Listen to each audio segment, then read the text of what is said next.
우리가 여기 있는 이유는 단지 진리를 아는데 그치지 않고 그것을 실천하기 위해서입니다.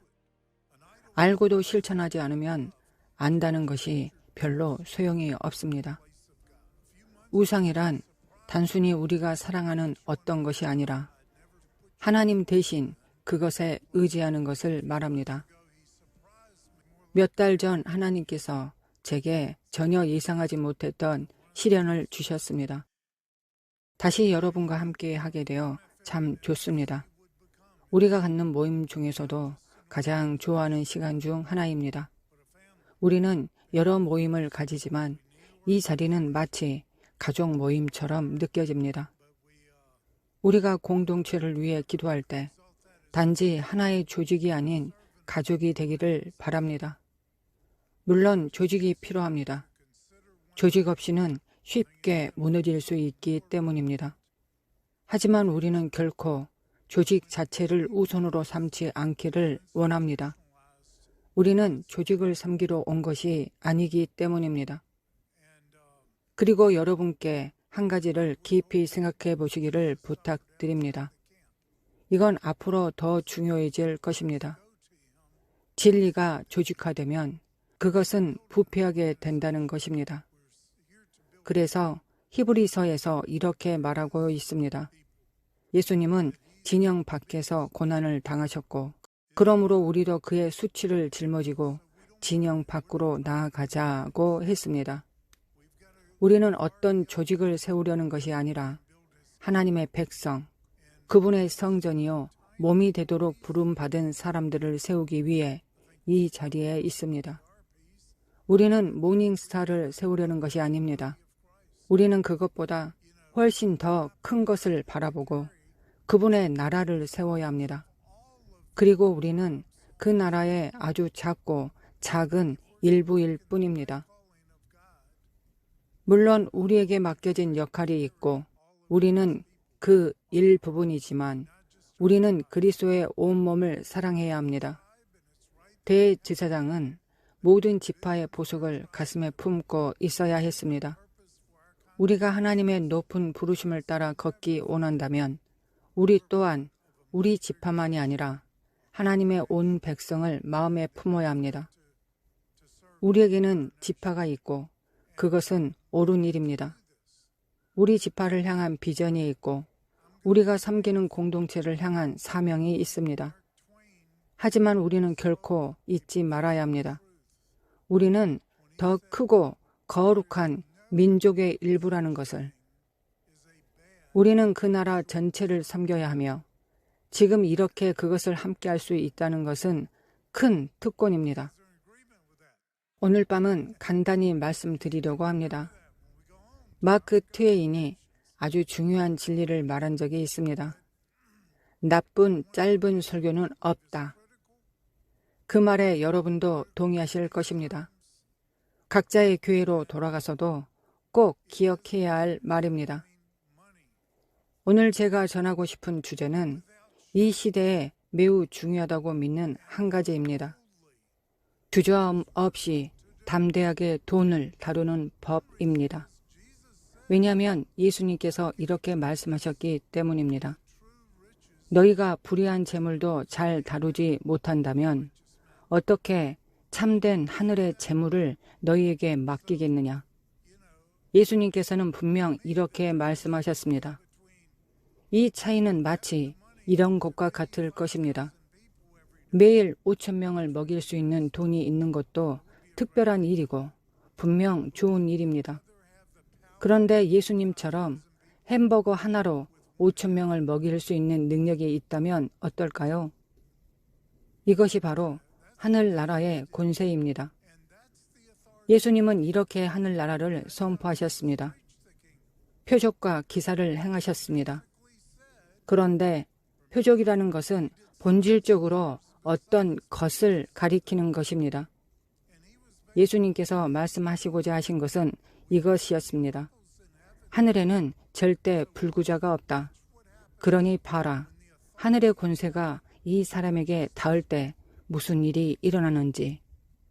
하늘에는 눈먼 자도 없다. 그러니 하늘의 권세가 이 눈먼 사람에게 닿을 때 무슨 일이 일어나는지 지켜보라. 예수님은 단지 말씀으로만 천국을 전한 것이 아니라 그 말씀을 삶 속에서 직접 보여주셨습니다. 예수님이 가는 곳마다 그렇게 하셨습니다. 그리고 그것은 그분의 권세와 일치하는 삶이었습니다. 예수님께서 전한 메시지와 함께 그가 행한 표적들과 기적들은 그가 말하고 있던 메시지를 가리키고 있었습니다. 그리고 여러분은 예수님께서 말하고 행한 모든 일 속에서 이것을 볼 수 있을 것입니다. 우리가 이 자리에 있는 이유는 단지 진리를 아는 데 그치지 않고 그것을 실천하기 위해서입니다. 진리를 알아도 행하지 않는다면 별로 유익이 없기 때문입니다. 그리고 그중 하나가 바로 불의한 재물을 잘 다루는 것입니다.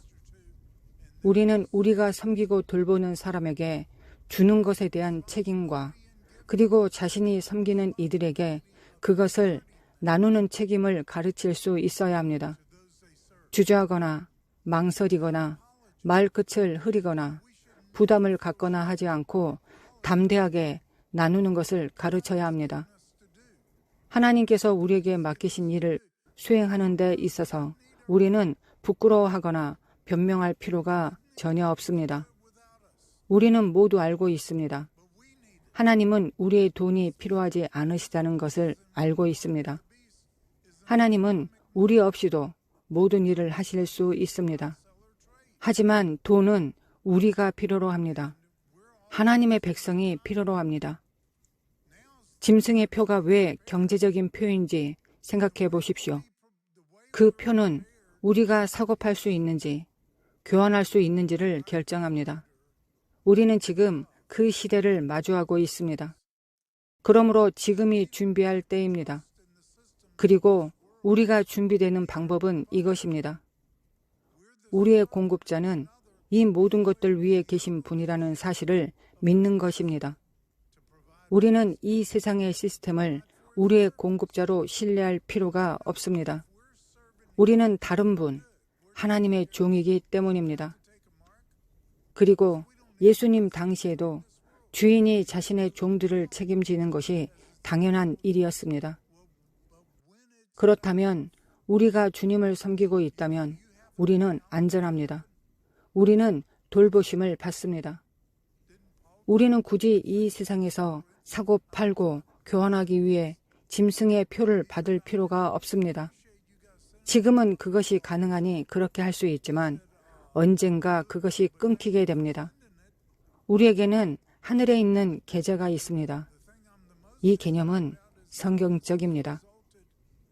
바울이 빌립보에서 그렇게 말했습니다. 여러분이 내게 헌금을 보내줘서 정말 고맙습니다. 그러나 저는 사실 괜찮지만 그래도 보내줘서 감사합니다.